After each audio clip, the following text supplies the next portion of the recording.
Hey, Andy, how you doing, mate? Really glad that you've joined the HOP down in sunny Portsmouth. But as you can see, we've got a camp going, about 15 boxers down here, all working towards their boxing awards. Everyone in the gym are on a program. They join the gym, they go straight on the program, they work their way through.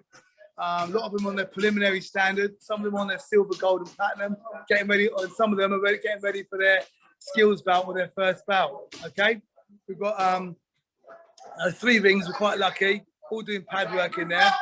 I've got a guest today, a guy called Chaz. Okay, all right, and he's come over. I met him on Facebook. He's got some disabilities, but he still prowls through and does all the pad work and stuff. So he's come down for a visit all the way from Swindon, isn't it? Swindon. Right, jump in there, Elijah. Okay, so that's nice. He's come down and we've just got him joining in. Okay, you go in the bag room. That's it. All right. They're all the coaches. We try and be as inclusive as we can, and get everybody in here. We love our competitive boxing always. Also, mate, look, we're doing anatomy, healthy lifestyle through the Boxing Awards program, which we'll talk about later on. And of course, we've got all the pictures. That's Dave Johnson there. He's one of the head coaches for the juniors. Basically, mate, we put all the kids up because success breeds success. It's community based. Do you know what I mean? We try and make ourselves, like all boxing clubs, to look after the young and the people who need looking after. Do you know what I mean? Somewhere for there to go. We're really nice and quiet now. I've got a little bit of a weights room here, all right, tucked away. And then I've got the office in here where we can have a chat about the day. Today I'm with Coach Q Shillingford MBE, one of the most well-known and respected boxing coaches in England. It's an absolute pleasure and honour to speak to you today, Q.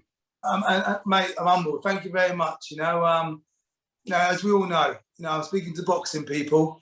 I love your channel, by the way. I've been watching it for some time. I like the way you involve and you're very inclusive in the interviews that you do. Really enjoy what you're putting on and giving everyone a little spot.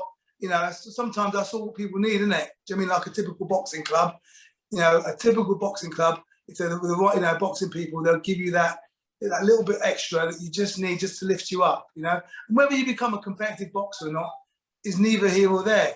I think people love boxing gyms, don't they? Because that's what honestly, I think I love the sport as much as I have loads of competitions, loads of bouts, loads of championships and stuff. The real reason is that I remember as a kid, I just loved it. I felt at home. For those that don't know you, Q, can you give us a brief introduction to what you've achieved in boxing? Well, I started boxing. I was born in 1967 in Paddington in London. I was quite a young age, within a year, it wasn't working out. So my mum and the kids and my sister moved to Dominica, an island in the Caribbean, where my dad was from. I was there for my infant years, so I was 7 or 8, moved back, parents split up. London was quite brutal at the time. That would have been 1975, 1976. Do you know what I mean? And by 1980, we moved out and moved down south, which you'd think would be nicer because it was a nice town called Andover. It's a lot bigger now, Andover, but it was small, just bigger than a village. But it was difficult, mate. Do you know what I mean? Because there was no black people. And I come from the Caribbean, didn't I? Do you know what I mean? Where, don't get me wrong, in the Caribbean, there's so many different colours. There's people my colour with blonde hair, black people with blonde hair, blue eyes. It's unbelievable. I always think everyone thinks that it's one way. It's not. It's so many different colours in the Caribbean. But I came to England and went down south, and it was where I was born, and it was very, very difficult. I must admit. I was very lucky though, mate. It was quite tough at school, especially in junior school. Either ran home or fought your way home because people were quite direct to you. Do you know what I mean? And then I was very lucky because I got involved with a travelling family who was sort of like, living in a house called the Pikes. Billy Pike was the coach. He was running Andover Boxing Club. So I got involved with the family, the cousins, the sons and that lot. We used to go in his back garden and spar. They used to punch in that. And I goes, well, I'm come in. So I went down to the boxing club. And you know what, mate? I loved it. But I think now I'm 53 now. So you sort of think back, and after running a boxing club and seeing, thousands of kids since we opened in 2009. Yeah, thousands of kids come out. And do you know what? You sort of reflect on your life and you think, it wasn't so much the winning and you was good at the sport. I think it was more of the family camaraderie and the fact that, they were travellers it was settling down in a town. I was a mixed race kid, and we bonded. Their family, their cousins and their sons and but everyone knows boxing. Do you know? Here's what I tell parents all the time when they're worried about their kid. I say, mate, the most safest place in probably the world is a boxing gym. You walk in a boxing gym, you haven't got your big mouths, your cockiness, your gobshites. You haven't got stuff like that, mate. No one's going to walk in there and start trying to bully anyone. Could you imagine that? Some geezer walks in and tries to be the big man, you get thrown out, get launched out, So, So anyway, I got into the boxing, I had my first bout when I was 11. By the time I was 13, I was national champion. Moved up to the seniors. It was very, very tough because that's what they did in those days a lot. Won the NABCs a couple of times, got a final 3 times, schools final, junior ABAs, and ABA seniors semi-final and quarter-final. Always just stopped, didn't quite get there. Had 90 bouts as a junior and 52 bouts as a senior. The wrist injury, I don't think you can see that. That doesn't move at all, that wrist. So it's fixed, it's fused, yeah? 8 screws there. So, the dreams of turning pro and going that way was gone. Luckily, I was in the military. They offered, look, I remember the guy who brought me in there because I was boxing as a youth. I won the NABCs and I had the Army coach, the Royal Marine coach and Navy coach trying to recruit and develop their boxing teams. But the Navy were very persistent, and because I was in Andover and Portsmouth, it was only about an hour drive. So they got me down there and I spent a weekend as a civilian with the Navy boxing team. I was 17 years old, loved it. And I said to the guys, do you just box every day? They went, yeah. I said, I'm in, mate. I am definitely in it. If you're just boxing every day, he goes, you've got to do your training. I went, yeah, no worries, mate. I'll do whatever we've got to do. Because, because I was a bit of a street kid, so I was just in like Flynn, Went down there and I was a bit brought in tight reins when I suddenly had to stand to attention and iron my stuff and fold my kit and march and yes sir, no sir, because I was a bit wild as a child. Mum did her best. She, as again, you always learn in life as a parent how my mum survived it and dealt it. She's done a really good job. Do you know what I mean? But I came in quite wild, but they soon reined me in. And do you know what I mean? And I love the Navy for that. They taught you discipline in a different way. The boxing taught you discipline as a fighter and someone resilient and robustness. But the Navy taught you to believe in yourself and stick up for yourself and deliver PowerPoint presentations and have the confidence to lead people. So I always recommend military to young people, especially if they're boxers. Military led you to become the Navy boxing coach, which then led you to Portsmouth, which then led you to open your own gym, Heart of Portsmouth Boxing Club. And you've coached internationally as well, haven't you? Yeah, I've been very fortunate, mate. I mean, I got all my level 1, 2, 3 and 4. I was with Terry Edwards in 2002, 2003. I was on the team. They're coming down I was Navy coach, like you said. They were coming down, bringing teams down there. And I was involved right from the get-go. I've been very fortunate. Then I also spent a sport on the Team GB. Love that. But there's that old adage, mate, innit? Just because you fit in doesn't mean you're in the right place. Because on Team GB, they've got their full-time coaches, which is great, and they do a great job. Look at what they've done over the last few Olympics, including this one. Do you know what I mean? But I wasn't full-time, so, you're a support coach, so you sort of went there, But with England started saying, look, Q, we've got a bigger plan, we've got a bigger picture. About 4 or 5 years ago, they said, look, we're going to have some positions and leading it, Andy. Do you know what I mean? Well, I think because of my military style, a support coach was all right, but I felt, I could do a little bit more of myself and be more of a benefit internationally with England. So when they offered a job for the South development coach, a talent coach, I said, yeah, I'll do that. I'll join the team. So GB was fine. They said, that's all right. We'll get other people in and we'll keep you on the books, this, that and the other. But now I sort of do more South of England stuff or England stuff now. Yeah. And part of that, Q, I know England Boxing wanted the instructor and the awards scheme that you've set up. Can you tell me a bit about that, how it become, and how much, what the scheme is? Yeah, so what happened was back in the day, 2006, 2005, I was doing it. I was Navy coach. I was getting young kids in, or was taking the Navy team to the schools as a recruitment thing, and we was giving them awards. We've taken them through like, I tell you how it all started, mate. I went to pick up my daughter. I went to pick up my daughter, and she was swimming, and I wanted to make friendly chit chat. So I said to the swimming instructor while I was waiting for the daughter to get a chance, I said, "Oh, Michael Phelps is doing well, isn't he? Because it was Olympics time and they were doing well in Olympics." And she said, "Sorry?" I said, "Michael Phelps, the swimmer, he's got loads of medals." And she went, "Oh, I don't know." I said, "But you're a swimming coach." She goes, "I know. I love swimming. I love kids, so I teach swimming." And I thought, yeah, that's it, do you know what I mean?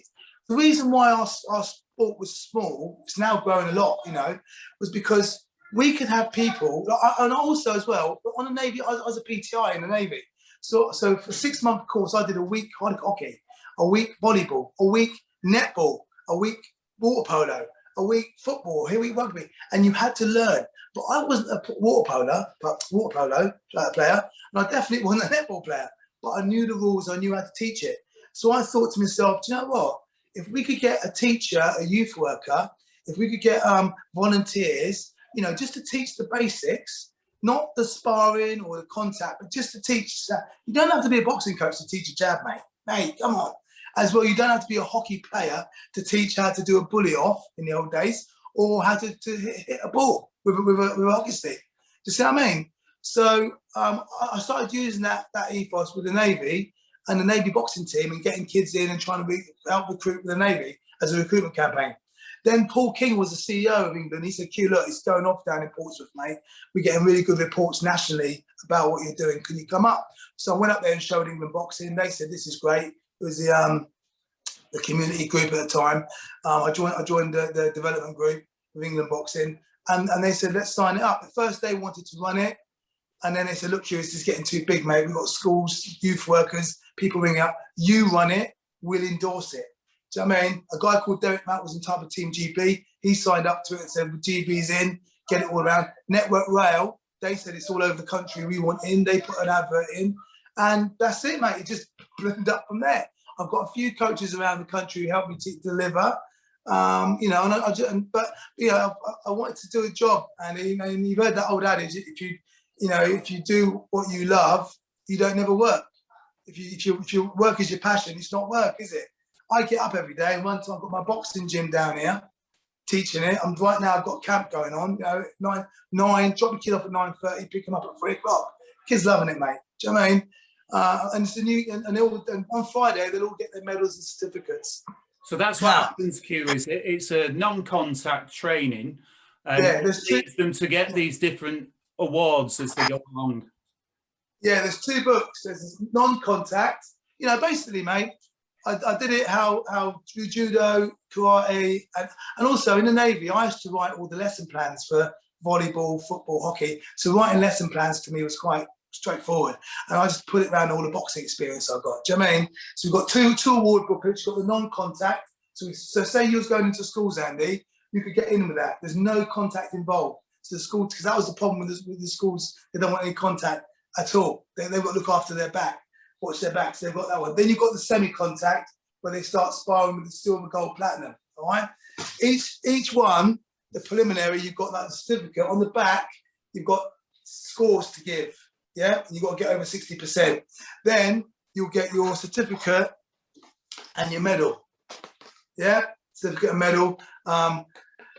Also, the good thing is, mate, because ASDAN and other organisation bodies have endorsed it as well, it says on there, this certificate can be used to deliver for the following: GCSE PE, BTEC, ASDAN, Duke of Edinburgh Awards, Prince's Trust.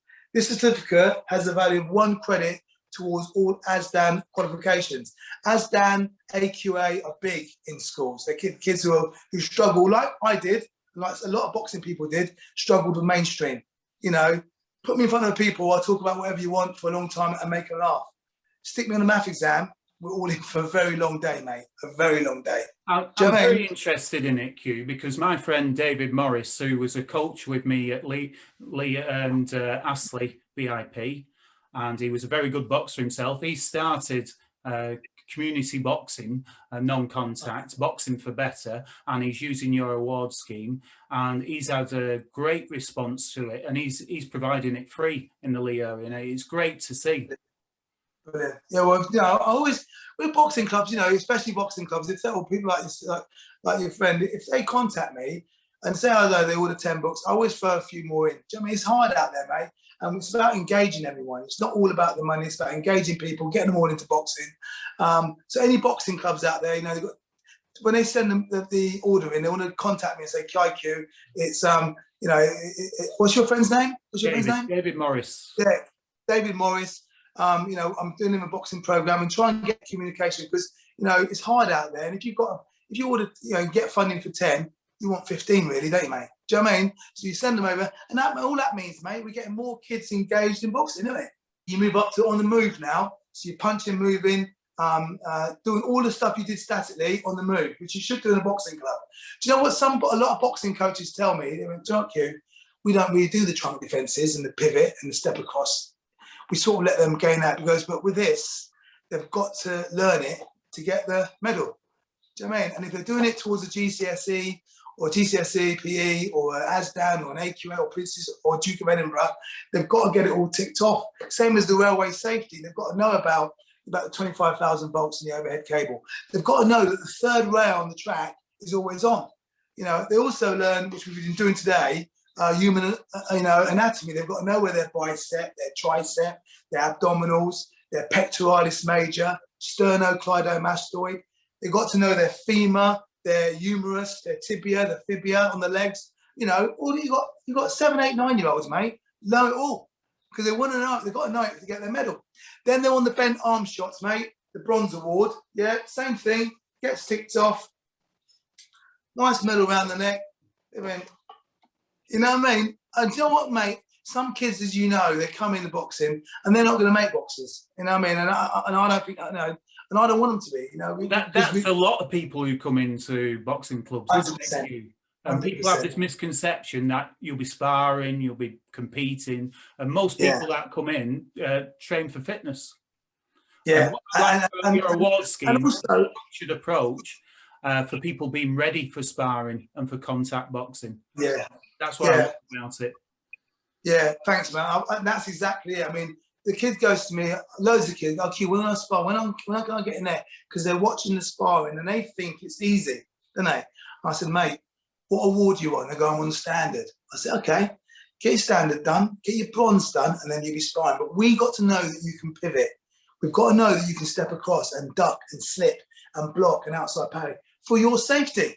I can't put you in the ring not knowing how to do a block and an outside parry. And not only do I know you can do it, but you know, because you've got a certificate and medal to prove it.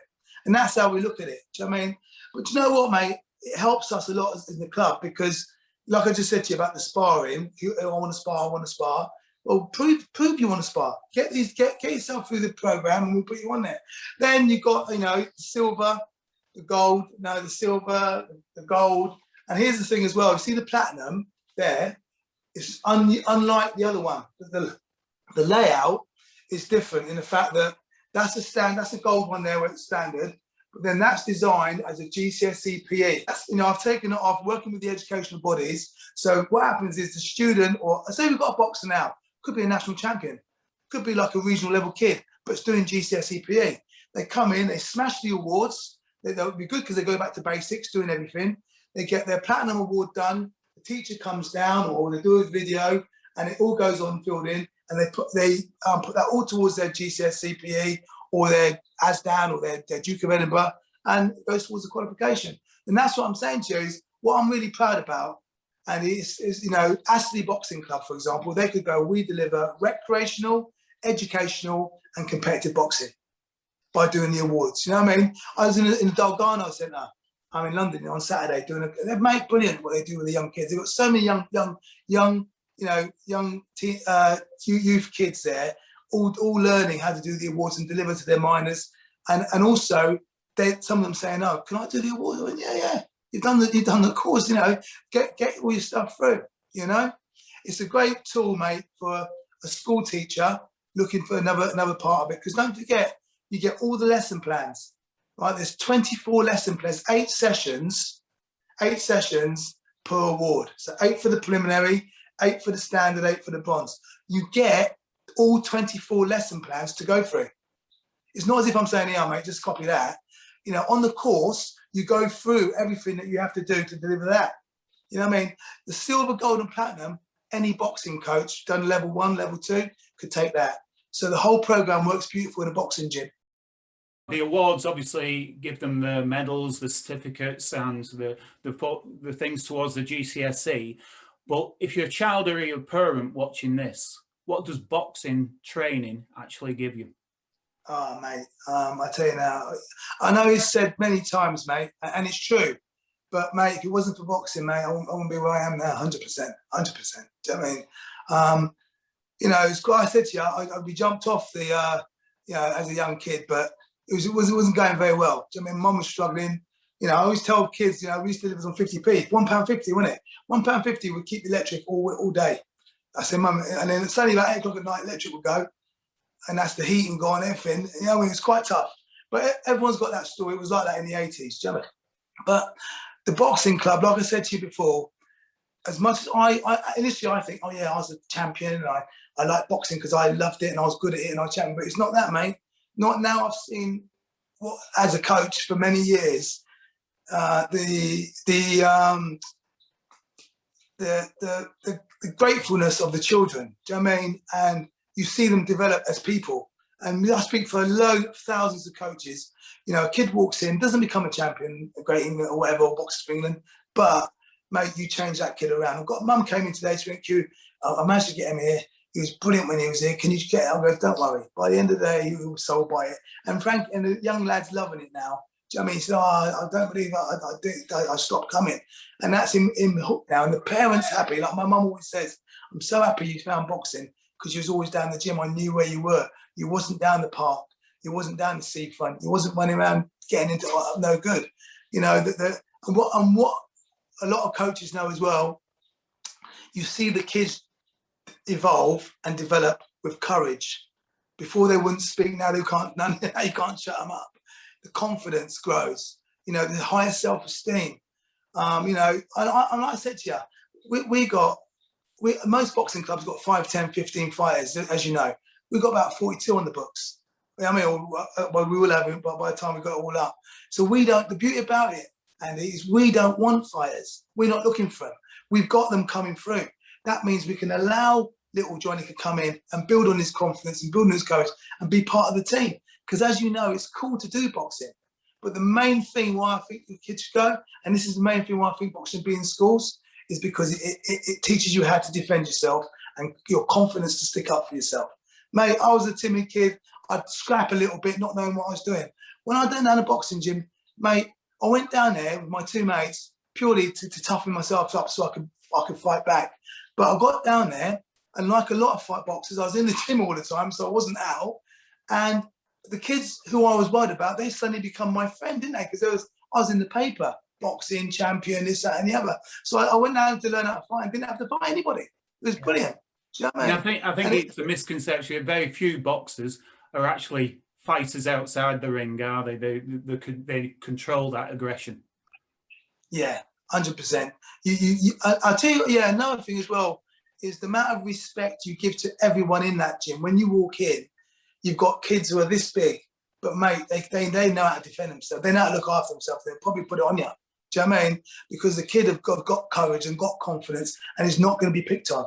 And this one, and I'm not saying that, I'm not advocating go out and beat people up.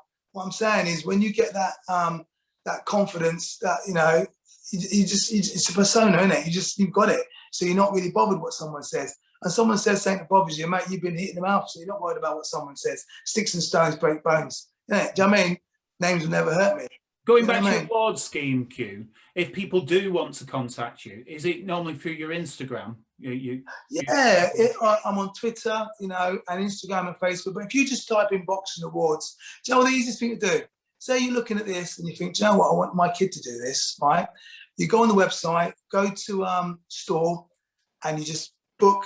You just go in there, and if you want to go on a course, book on boxing tutor course or run pad work course as well. But for the awards, just pay for the book. It's 11 quid, and that's another thing as well. And it's cheap as chips, mate. £11. You get the book and the 3 certificates, right? And that keeps a kid engaged for 3 to 4 months.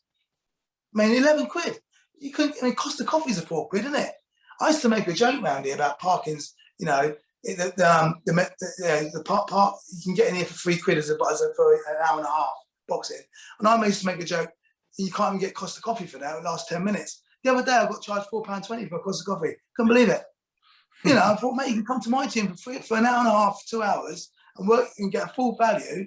And cost of coffee for 10 minutes is £4.20. Do you know what I mean? Now, but yeah, mentioning your club there, Heart of Portsmouth Hop Boxing Club. What does it mean to you to run that boxing club, and what is the club like? Well, do you know what? I'm very, very lucky. I've got some really good coaches. I've had some good coaches as well, you know, and they understand the ethos of the club. I said, look, we're going to do it all. We're going to do competitive, high level. We're going to do recreational, high level, and we're going to do educational. So during the day, we engage with 12, 13 schools all week, coming in and coming out. We go to them. Mostly we've got them to come to us now, which I recommend all boxing clubs try to do that. Get the club schools to come to you, yeah? That's one. Then also, that's the educational side. Recreationally, we run beginner classes, like a lot of clubs. We also run summer camps, half-term camps, Easter camps, every camp. We only close about 4 or 5 days at Christmas. Do you know what I mean? Then the boxing program allows the coaches to come to the gym and run things really smoothly. What award you want, and they start working towards that. You need a plan, mate, don't you? I'm military, aren't I? 22 years in the military. I can't do anything without a plan. I need to have some kind of what we're doing, you know. And the coaches are all trained as tutors as well as level 1, level 2 coaches. So, but being part of the club, Andy, you know, is the old adage of giving back, and you really are. You know, the Navy boxing team, they proper saved me. You know, they got me in there, and I have a great career. And I remember in 2006, I came back. No, in 2000, I came back from the Falklands on a tour. And I was going to Nelson. I was all excited because I wanted to be a Navy boxing coach. And they said to me, "Q, I'm really sorry, Navy boxing's disbanded." I spent all that time, mate, waiting to become a PTI, to become a Navy boxing coach, and they're telling me that the job's gone. So what do? Being a fighter, I went, right, I'll tell you what to do. I'm in Nelson. I'm in charge of this camp as the office manager. So I tell you what, I got my boss to agree. I train the boxers full time, and I'll be part time. So I train the boxers at 6 in the morning. I trained them 12 till 1, my lunch break. I charged them 5 till 7 in the evening. Did that. They were full time. I was part time. Did that for 3 years. And in 3 years, we had about 8 or 9 of them in the top 10 of the country, boxing for England. Not only did England boxing, not only did the Royal Navy sponsor England boxing because of the success of the sport in the Navy, but they put back a full-time coach. So do you know what I mean? So I always feel that, like I do it for the community, for how boxing helped me, I did it for the Navy by getting it all back on track. And yeah, it's so when you say to me, what's it feel like to become to run your own gym now, it's fantastic to see so many young kids, you know, off the street, training hard and getting fulfillment in their life and putting them on the right track. It doesn't matter whether they box or not. They understand that hard work pays. They understand about being polite, being respectful, getting confidence, courage, and they become someone. They feel that they are someone and important in life, which everybody is. And you've not just helped the community; you've had quite a bit of success, haven't you, at HOP? Who have you had in the past? Mate, yeah, we have national champions every year. Every year, 1, 2, sometimes 4. We've had 5 go on Team GB in 12 years, which is quite good. And potentially could have another one. Young lady doing really well in her training over lockdown. She's come on loads, and she's on going through assessments plans and stuff. So it could be 6. And there's so many. Even today, mate. Even today, I've just gone to the Dave and coach. That kid's unbelievable. Because we don't forget we're in a dense city. We're very, very lucky, and that's what I say to all coaches. You've got to spread yourself. When I just set a boxing club up, I made sure every school PE teacher who had a boxing tutor qualification. I contacted them and said, listen, mate, there's a course going on. You need to and let them know. If you don't let the schools know, they won't know. It'd be nice if you could go in there, but do you know what? It'd be better if the school teacher was teaching the kids just how to throw a jab and a cross. Because once they get a taste of it, bam, the teacher goes, we thought he'd finished, but he comes to your gym now. Do you know what I mean? Because he wasn't coming to the after school club or the Saturday club or the dinner time club. The kid, you know, the kids or the kid, I goes to the kid, do you box here? Have you boxed before? He went, no. Mr. Jenkins takes me for PE. He's the boxing tutor. Andy, the kid comes in with his hands up, ducking, slipping, jabbing, crossing. Mate, I'm like, brilliant. He is introduced the kid. And let's not forget, every sport does it. At school, you get introduced to badminton, basketball, hockey, football, rugby. That's where you get introduced. Then you go and join a football club. What we need to do is get all the boxing tutors qualified in the schools, the PE teachers, get them, if the boxing coach can't get in there, send a leaflet or let the school know about the tutor course, get them qualified and get them teaching boxing in schools. And then the kid gets a taste for it and then straight down your club, knowing how to keep his hands up and the chin down. Do you know what I mean? Yeah, one thing we've noticed a massive difference in, and it's showing results in the Olympics in Tokyo now, is female boxing in Britain has gone through the roof. And you've had success at Hop, haven't you? Yeah, massive. It's so good. And it is, you know, don't forget, there's loads of lads doing really well, but the girls, they're smashing it, mate. They're absolutely smashing it. And, you know, I remember, mate, you know, the bad times as well. I remember the first one, what was that now? It begins with M. Is it Macclesfield? Somewhere like that, man. Macclesfield. I remember there was the first ever female tournament, and it was not a good thing, this, I'm going to tell you, but, you know, they had they introduced it, they had the boys on first, and then they stopped, and they had the girls. And I was in the Navy, I brought 2 girls up to box. Lucy O'Connor now, that's how she got her England best in GB. She was one of my first ever internationals. Anyway, she came up, and a couple of other girls, and then at the interval, everyone's they stopped it to change over for the females, and the judges got up and walked out. And I goes, what's going on? He goes, Q, we've only got 3 judges. The other four walked out. They're not doing it. They're refusing to do it. That was something like 2004, 2000 when it first started. His first ever championship. I couldn't believe it. Luckily, but we've come on leaps and bounds. People like Amanda Coulson, you know, Lisa Whiteside, and you know, Nicola Adams. Obviously, you know, in those days they were really up against it. How they dealt with it was, you know, was massive for their resilience and robustness. But yeah, but to see it now is 100%. And we have, I don't know why we have so much success with the females at HOP, because you've got Ebony Jones, you know, European gold and World Championships finals, the same as Ivy Jane Smith, World Championships, Europeans, you know, all, you know, high medalists, as well as Kerry Davies is on there now. You know, she won the Englands and the GBs through here, and then got put on GB. You know, you know, Holly Heffron. You know, I think she's on the verge of it. But you had like Greg Badan, other people was up there. You know, the males as well. But yeah, we've been quite successful, mate. But as you know, Andy, hard work pays, doesn't it, mate? Hard work pays. You put in the time. But clearly, you're the captain of the ship. But every captain needs a strong team, and it seems like you've got a very strong team at Hop. There's loads, mate, and they come. And I'll tell you what it is, mate. Is I try and put, you know, they're volunteer, all right. So we've got a program that runs during the day. Okay, I've got one paid coach. That's Dave. Because I've got my own job and I do the awards. And I'm here as much as I can, and I've done it now so that I can run my business from HOP. You know, phone calls or you know, I've got internet and stuff like that. But I've got my job, and I lead by example with volunteering, because I've got to be here all the time. Do you know what I mean? If you're the captain, you're there, aren't you?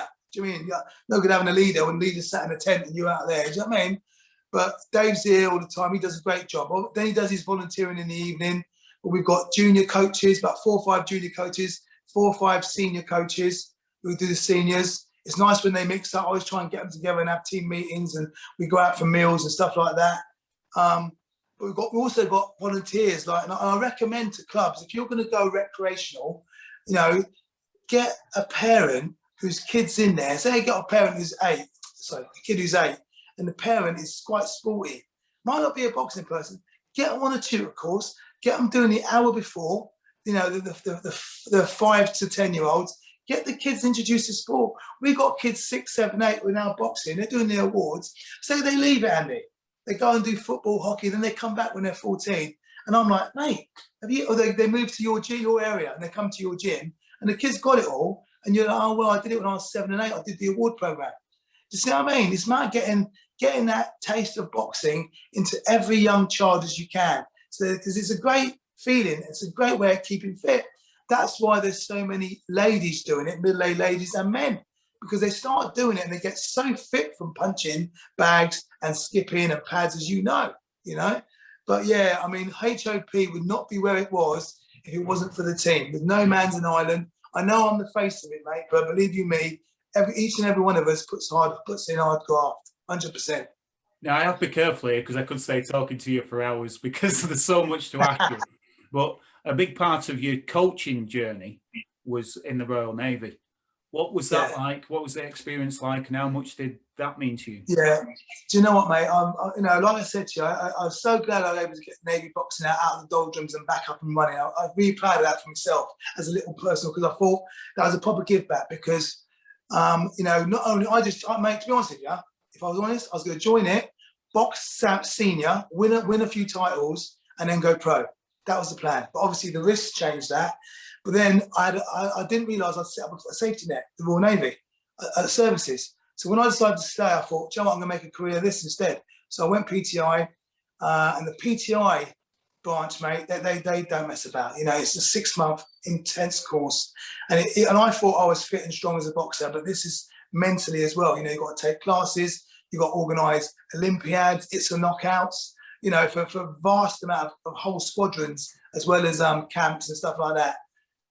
So the coaching, I've got a little bit of an advantage when it comes to coaching, because put it this way, you could be in Bosnia or in the Gulf, right, floating around, and the captain says, Q, the men are a bit depressed, do something, put something on.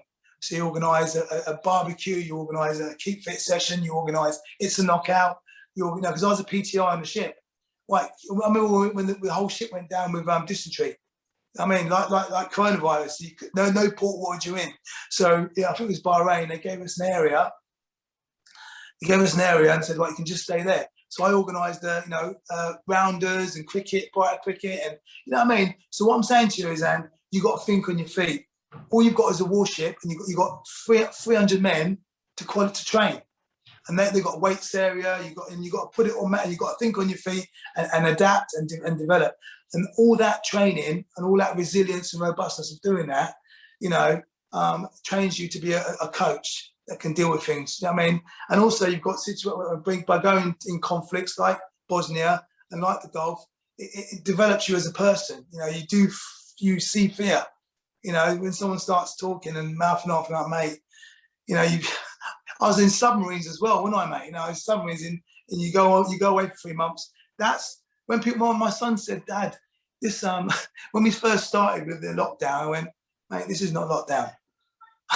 I said, well, you go on a submarine and go under and you're back in 3 months on a patrol and you don't know where you are. You're probably maybe in Russia or wherever you are, and you're on a patrol, and it's diesel boats as well, diesel submarines, Andy. So, it was very, very tight, very cramped conditions. But all that, my point is, all that develops you as a person and develops you as a coach, Even, I know it sounds a bit sad and everything, but even hardships in life, if you can get through it, it develops you as a person. I look at a child, I look at a parent, and I see the mum's only got £1.50 for the week.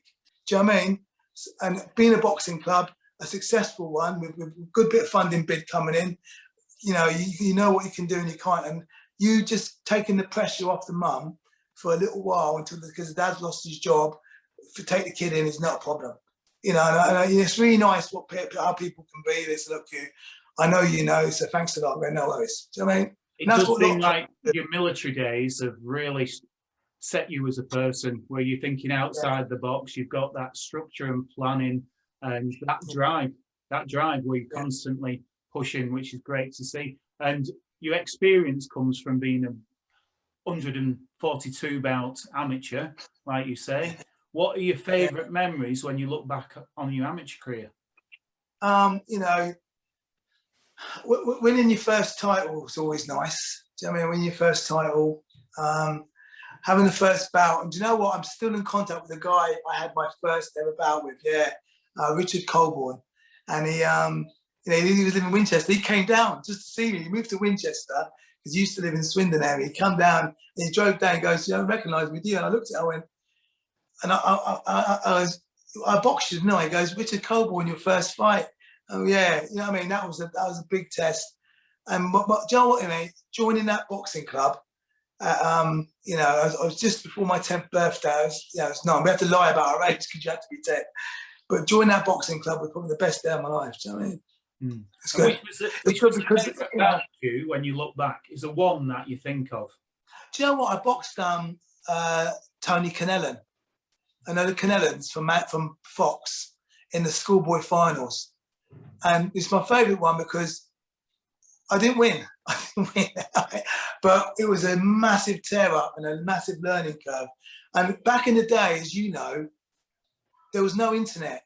You know, the boxing news was out of date from a few weeks ago. So you didn't really know who they were. I rocked up and then my coach goes, "Right, listen, your kids won it 3 times on the trot." And me being, you know, a boxer, I was like, "Well, we're about to change that then, aren't we?" Do you know what I mean? And it was going that way. It was a tough old fight, mate. But he's very good with the right hook, isn't he? It's my jaw fell. Do you know what I mean? And people go, "Why do you always say that's your favourite one?" I said, because I remember thinking I was a little bit cocky, mate. Do you know what I mean? It brought me down to earth because I'd never even heard of Tony Canellan, and everyone seemed to have never heard of him. But for a life experience was that, you know, winning the NABCs against Billy Cousins as well. You know, because he was a top kid at the time, you know, national level boxer, and it was against me. And also Neil McCullum, you know, so getting scalps was quite good as a boxer. Do you know what I mean? Neil McCullum in the NABC final was a tough old one, but you know, you get a decision. But the 3 of them, yeah, Tony Canellan, you know, it's good sometimes when you get beat. It's good, you know. You don't. Some boxers won't see that, but it puts you down to earth and makes you realise, wait a minute, people are out there. And it teaches you lessons so you come back better. Do you know what I mean? I've seen little clips of you, Q, when you was young, and you could tell then, I'm not just saying this, that you was a talented boxer, smooth, silky boxer, wasn't you? Yeah. Who were the boxers that you looked up to when you was young? Who did you like? Yeah, I was quite lucky. I lived in the era, the end of Muhammad Ali, but obviously he was watching his young stuff as well. But I was right in the era of Sugar Ray Leonard, and Marvin Hagler and Roberto Duran and Thomas Hearns. And I'll tell you, anyone who knows that from that era, they'll tell you we were so blessed, weren't we, with those fighters. Well, and even having... We're the same age, and Mike Tyson, obviously had Mike Tyson coming through during our age. Right, we watched him from the beginning, didn't we? Yeah. Yeah, and Frank Bruno. They were... Big thing for you, and a big thing for most boxers, is when they stop boxing. And obviously it was a massive part of your life. How tough was it, Q, when you did get injured and had to pack in? Yeah, well, I didn't, you know, the plan of being a PTI and going Navy wasn't in it. My plan was to become pro and become a world champion. Do you know what I mean? Like a lot of fighters are. And it was just a real blocker. And, you know, I talk about it freely now because years have gone by, you know, but before I couldn't even talk about it because I got emotional. I was really emotional at the time. But, you know, it's funny. Life is weird. And I mean, I know it sounds weird, mate. Listen, you won't believe it, but I'm quite glad it happened because people who beat me or people I beat or was the same, they turned pro and it didn't happen for them, you know? So I'm wondering that me not turning pro was probably a good idea because I'm really happy now, you know, because the life way is, but at the time you don't see it, you know? And so I do say to people, look, I know you didn't win your title, but there's next year. But they don't see it that way because they're so young. But there's so many years. You know, and I always tell young people, I wish I was 11 or 12 because we can do it all again, couldn't we? Do you know what I mean? Now, a lot of people have benefited with you not going that route and becoming a coach and opening HOP and the Royal Navy coaching.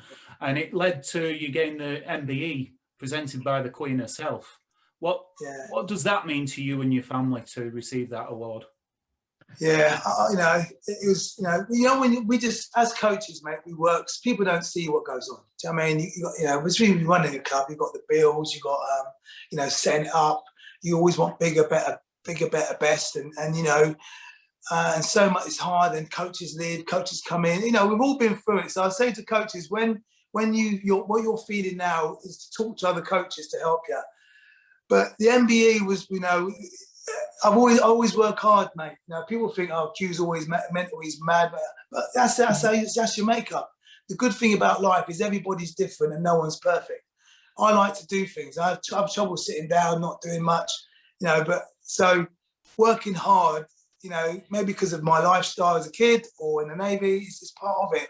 But to be acknowledged, by a parent saying, thanks very much, you really helped me, my kids changed, this, that, and the other, it is heart melting. And then being acknowledged by the Queen, obviously. And I said at the time, quite a few times in media and on video, like I'm saying now, I like to think I did that for the coaches. Do you know what I mean? Because coaches put a lot of time in. I mean, but what was nice is the Queen did her homework, Andy. You know what I mean? I doubt she remembers now, but when the Queen turns around and says, "Oh, I heard, you wrote the National Boxing Awards, and you've really helped develop boxing in the country. I've heard that you rekindled the Navy boxing as well, you've done a lifetime of boxing. I understand. Is that right? She knew her stuff. She might have had a little mic in her ear. She was reading her notes. I don't know, but it was just, I couldn't believe it. I remember I was like, I couldn't believe that she was saying those things. Do you know what I mean? And I was like, God, mate, but it was it's just nice to be appreciated. But believe you me, mate, a parent, and every coach will know this, a parent taps you on that stuff. Thanks for what you're doing for me, kid. He's really changed. Or she's really, getting more confident now. That's all you want, isn't it? Do you know what I mean? The acknowledgement is quite nice. But it's a thankless task, boxing. Do you know what I mean? It's hard. It's a hard old thing. We've all been there as well on the flip side, where a boxer says, "Oh, you put loads of work in," and they go, "I'm leaving," don't they? Or they go to another club. How do you deal with that, Q? You can put it this way: you can shop at Tesco's, or you can shop at Asda. It's up to you, mate. You can't go to Tesco's and they go, oh, "Wait a minute, you're at Asda." You can do what you want. And the boxer's got to go to the right place. But sometimes, I wonder sometimes when people leave, if they're leaving because of the parent's influence, or if they're leaving because they think the grass is greener, which it's not. The coaching courses are so good. They were good before, there were some good coaches out there. But now, being a coach educator and delivering, they've been put together really well, and lots of content. There's not much going to be much different. It might be that you get on with that coach better, but also, what I do, if a kid comes from another club to me, I always go to him, why are you leaving then?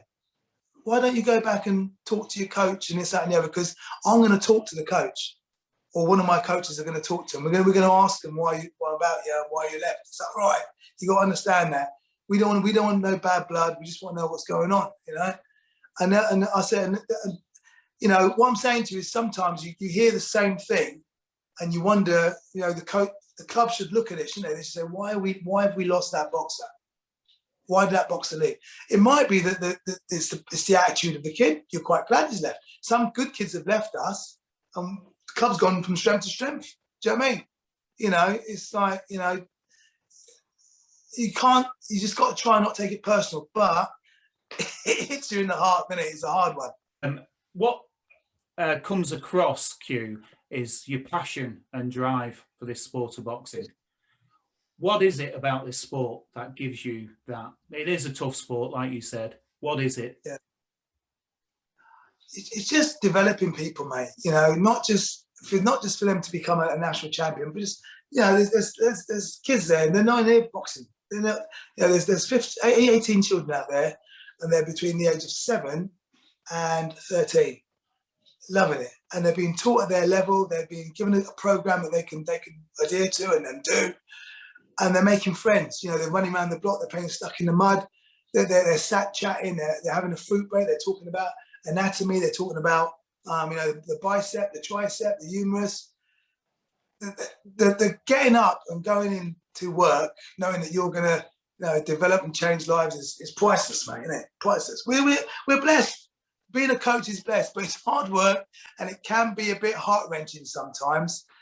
Some boxers that I've trained, I just think, oh, mate, you can't even mention us or say hello or anything like that.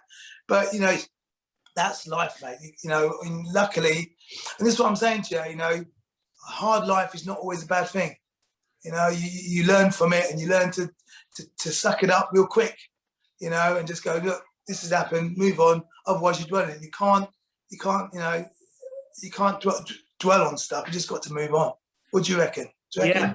But with head coaches, I always admire a lot because I'm a coach, but I help out now and again. I can't fully commit, and I admire people who do. And you can see it's your whole life. Where's that drive come from? Is that back from the Navy days, do you think? Yeah, I think I said to you before, I'm quite lucky as a coach that I did the PTI course, and mate, that's intense. I'd had 142 fights, full-time training with the Navy, England, won titles, so I thought I was tough. But the Navy course was the mental stuff. You had to do exams and research, and you had to learn different sports, and then you had to do anatomy, you had to learn biology, you had to learn so many things, how to class take, how to do circuits, and you had to do weight training, you had to do football, hockey. Oh, mate.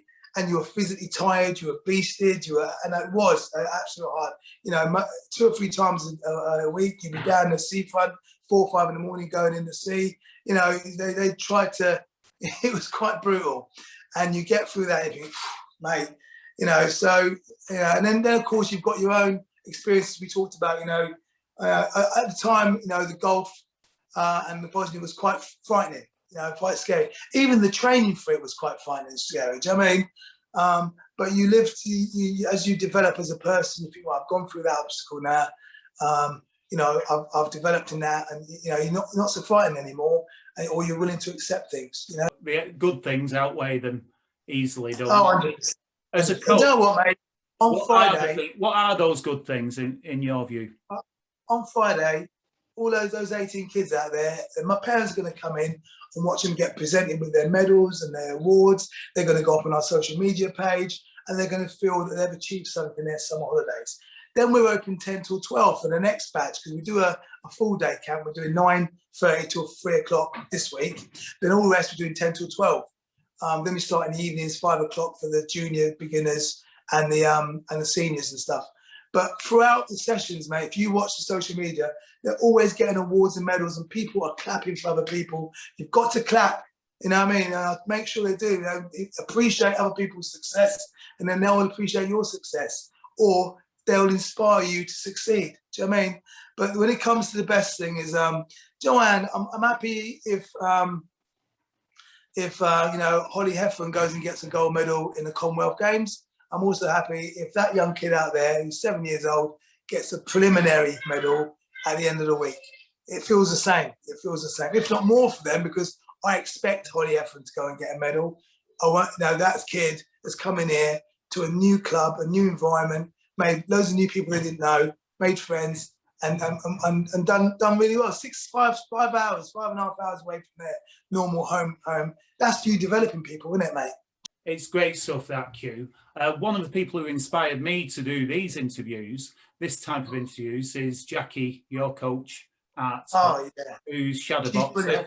And she's a great interview with you. I'll put a link in for that. We got, do you know what, as well, clubs, I'm glad you said that. Clubs do need to look who you got in your gym. You might have a builder, a parent might, I can do that. I've got a scaffold company. I was talking to a guy, he had a scaffold company. He built all the scaffold for us to hang our tyre bags in for the COVID. You've got to speak to people. We're quite lucky having Jackie. She puts a good media side on it, a spin on it. We discuss things. We're looking to do this because she's very good at what she does. She's a great interviewer, great at getting people to talk, and she's got a good eye at what work and what won't work. It's like yourself. I can see where you're coming from. I was just thinking to myself how you keep coming back with really good questions and switching from that. That's brilliant. And for you to say she's inspired you is great. because that's what you're supposed to do in life, is to help people, inspire people, and just, people always go, what's the meaning of life? I say, well, to run around and help as many people as you can, and do the best you can for yourself. Do you know what I mean? I totally agree with that, Q. And I'd just like to wish you all the best at Heart of Portsmouth Boxing Club and with your boxing awards scheme. All the best, and thank you very much. Thank you. And keep doing what you're doing, mate. Brilliant. Cheers.